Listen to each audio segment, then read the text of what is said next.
solamente facce di cartone, non è certo una visione. questo è il mondo della comunicazione. Accendo la televisione, Vedo solamente facce di cartone, non è certo una visione. questo è il mondo della comunicazione. Tutto bene, oggi c'è l'amica tele che risolve le tue pare, ti fa diventare un clone come molti al giorno d'oggi non fanno che parlare di realtà in televisione. Questo è il nuovo affare, puoi girare e rigirare, canale su canale, stesse facce, stesse cose, stesso direttore, ma la gente paga per vederla. Persone di cartone dietro un vetro che spaventa. Accendo la televisione, Vedo solamente facce di cartone, non è certo una visione. questo è il mondo della comunicazione. Accendo la televisione, Vedo solamente facce di cartone, non è certo una visione.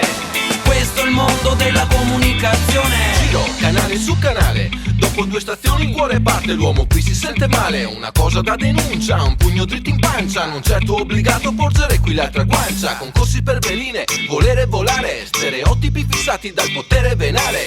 Uomini abbronzati tutti quanti muscolosi, per voi sono diventati grandi supereroi. Accendo la televisione, Vedo solamente facce di cartone, non è certo una visione.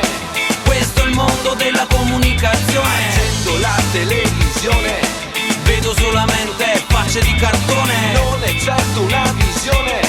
questo è il mondo della comunicazione. Che minchia me ne faccio di questo scatolone, ingombra, pesa e spara cazzate a tutte le ore. In più con le sue onde mi fotterò un coglione, e a 40 anni avrò pure io problemi di erezione. In più la gente dentro è vestita a perfezione, non dice parolacce, maleducazione. Mi dice cose bene, mi dice cose male, mi fa vedere come potrò diventare un clone. Pubblicizzano campioni che ti ingabbiano la mente, situazioni e metamorfosi che non puoi farci niente. Mostrano una vita illusoria, a volte surreale per la gente che li osserva. Bambine che hanno in mente l'alfabeto, scelgono una lettera e l'appendono dritta nel di dietro.